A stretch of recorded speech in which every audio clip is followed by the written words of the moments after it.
देवियों सज्जनों, सत सत नमन। आपके सम्मुख आत्म परिचय 192 भाग लेकर उपस्थित हुआ हूं।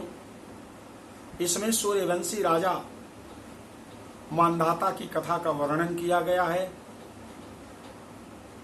मांधाता के ऊपर भी कृपा आदिशक्ति माता भगवती की हुई है। चक्रवर्ती नरेश बने हैं। कथा को शुरू से अंत तक सुने, निश्चित ही आप पर माता भगवती की कृपा बरसेगी और आप सुख समृद्धि को प्राप्त होंगे, विघ्न व्यवधान और महामारी के प्रकोप से बचेंगे। सबसे पहले माता के लिए शंख ध्वनि।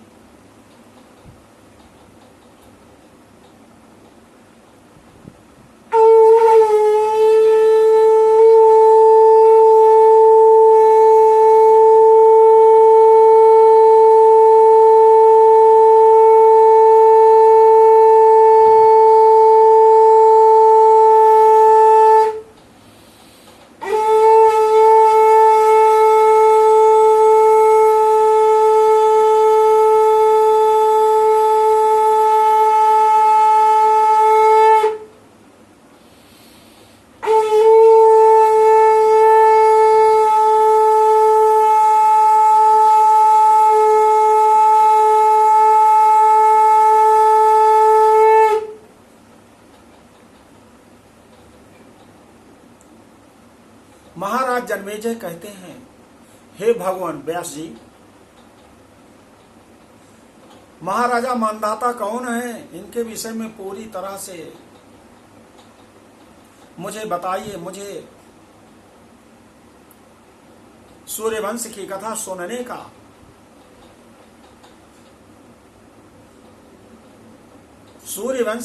सुनने का बड़ा ही आतुरभाव उपस्थित हो रहा है। कहते हैं भगवान व्यास जी, राजन सुनिए,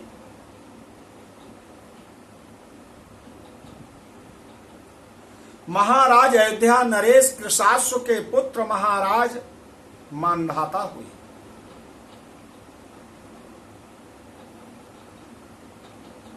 हेमानद, उन्होंने भगवती जगदम्बा को प्रसन्न करने के लिए महान तीर्थों में 1008 देवालयों का निर्माण कराया था। महाराज मांधाता ये माता के गर्भ से जन्म न लेकर पिता के उदर से उत्पन्न हुए थे। पिता की कुक्षी का भेदन करके उन्हें वहां से निकाला गया था। व्यास जी कहते हैं, हे राजन, मांधाता के जन्म के विषय में जैसा आपने कहा वह तो असंभव सी घटना होती है।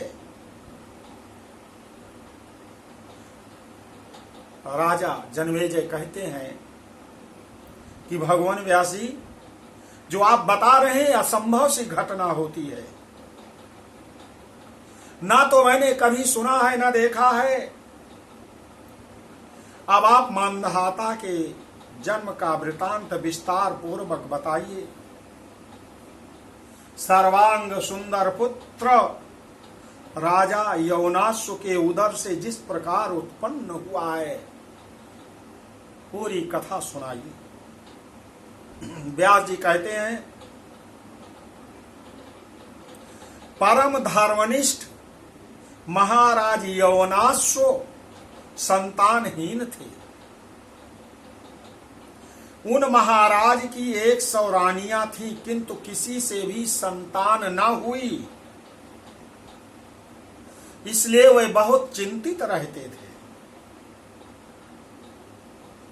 और अंत में अत्यंत दुखित होकर यवनाश्व वन में चले गए।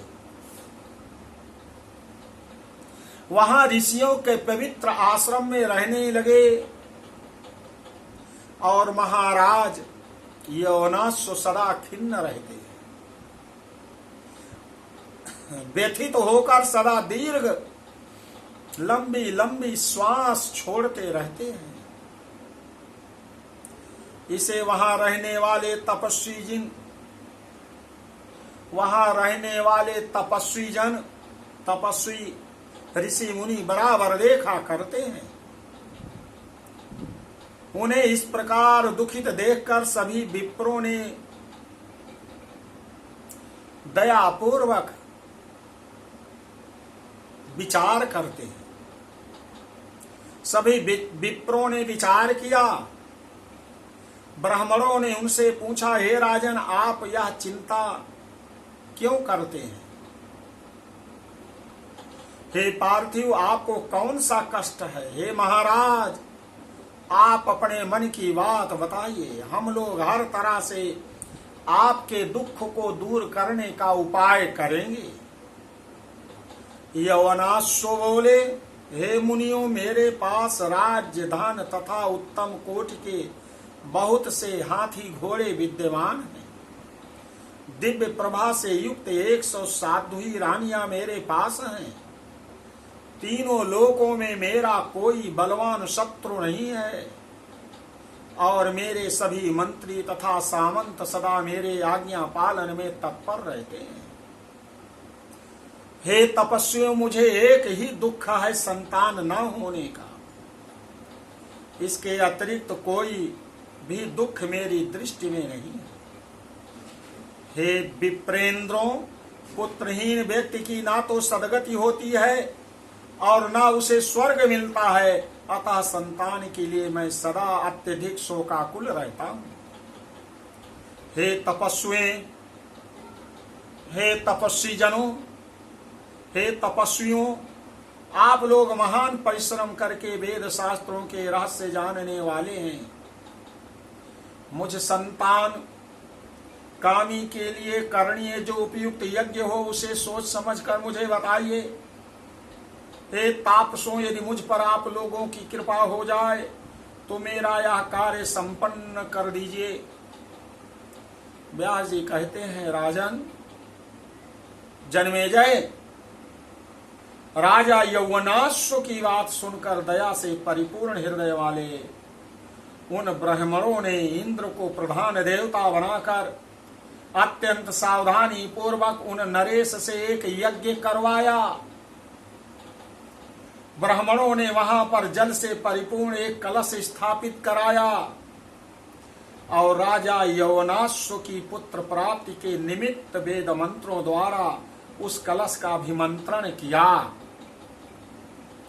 राजा यौवनाश्व को रात में प्यास लगी, जिससे वह यज्ञशाला में चले गए। वहां कहीं भी जल न देखकर अभिमंत्रित जल स्वयं पी लिए। हे नृपश्रेष्ठ, प्यास से व्याकुल राजा यौवनाश्व ब्राह्मणों के द्वारा विधि पूर्वक अभिमंत्रित करके रानी के लिए रखे गए उस पवित्र जल को अज्ञान पूर्वक पी लिया। तत्पश्चात कलश को जलविहीन देखकर ब्राह्मण सशंकित हो गए। उन विप्रों ने राजा यौवनाश्व से पूछा कि इस जल को किसने पिया है। स्वयं राजा यौवनाश्व ने कहा, हे ब्राह्मणों, रात्रि में मुझे प्यास लगी हुई थी, मुझे कहीं जल नहीं मिला, मैंने वह जल पी लिया है। इस बात को जानकर और दैव भाग्य सबसे बलवान होता है, यह समझकर उन महर्षियों ने यज्ञ संपन्न कराया। बाद में वह अपने अपने घर चले गए। तदनंतर मंत्र के प्रभाव से राजा यौवनाश्व ने गर्भ धारण कर लिया और गर्भ के पूर्ण होने पर राजा की दाहिनी कोख का भेदन करके वह मानधाता उत्पन्न हुए। राजा के मंत्रियों ने पुत्र को बाहर निकाला। देवताओं की कृपा से राजा यौवनाश्व की मृत्यु नहीं हुई। तब चिंतित होकर मंत्री लोग यह कहकर जोर से चिल्ला उठे, यह कुमार किसका दूध पिएगा। इतने में इंद्र ने उसके मुख में अपनी तर्जनी अंगुली डाल दी और यह वचन कहा, माम धाता, अर्थात मेरा दुग्ध पान करेगा। इसीलिए आजकल बच्चे सबसे पहले अपनी उंगली को पीते हैं। इंद्र ने उसके मुख में अपनी तर्जनी डाल दी और कहा, माम धाता, अर्थात मेरा दुग्ध पान करेगा। वही मानधाता नामक महान बलशाली राजा हुए। हे राजन, इस प्रकार मैंने उनकी उत्पत्ति का विस्तार पूर्वक वर्णन आपसे कर दिया। महाराजा मानधाता सत्य प्रतिज्ञ तथा चक्रवर्ती नरेश हुए। उन्होंने संपूर्ण पृथ्वी को जीत लिया।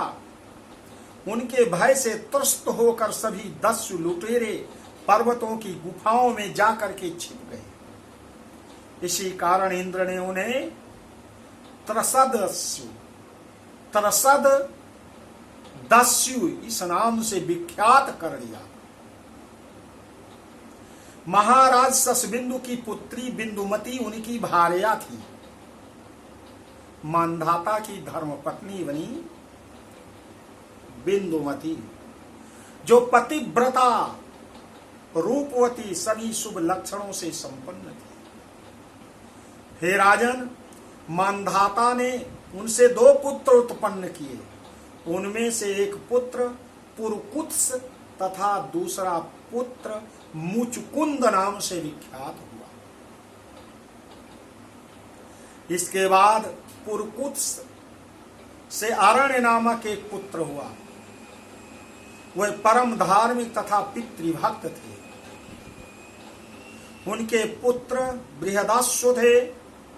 उन बृहदाश्व के भी हरियश्व नामक पुत्र हुए, जो परम धर्मिष्ठ तथा परमार्थ ज्ञानी थे। उनके पुत्र त्रिधन्वा हुए और त्रिधन्वा के पुत्र अरुण नामक पुत्र हुए। अरुण का पुत्र सत्यव्रत नाम से प्रसिद्ध हुआ। वह परम ऐश्वर्य संपन्न था, किंतु स्वेच्छाचारी था, कामी था, मंद बुद्धि तथा लोभी निकला। मंद बुद्धि तथा लोभी निकला। तो देवियों और सज्जनों, मैंने आपको एक परिच्छेद यहां तक सुनाया। आगे की कथा आगे के परिच्छेद में आप सुनेंगे, क्योंकि मानधाता का जन्म आदि शक्ति माता की कृपा से हुआ। ब्राह्मणों ने आदि शक्ति माता के मंत्र से अभिमंत्रित करके कलश में जल रखा था और उसको पी करके उनके पिता ने गर्भ को धारण किया था और उन्हीं से मानधाता की उत्पत्ति हुई। मानधाता को इंद्र ने अपनी तर्जनी से दुग्ध पिलाया था। माम धाता, मेरा दूध पिएगा, इसलिए नाम मानधाता हुआ। तो माता भगवती के इस अध्याय को सुनकर निश्चित ही परम शांति मिलेगी। जरूर सुने शुरू से अंत तक और कृपा के अधिकारी बने। बोलो आदि शक्ति माता भगवती की जय।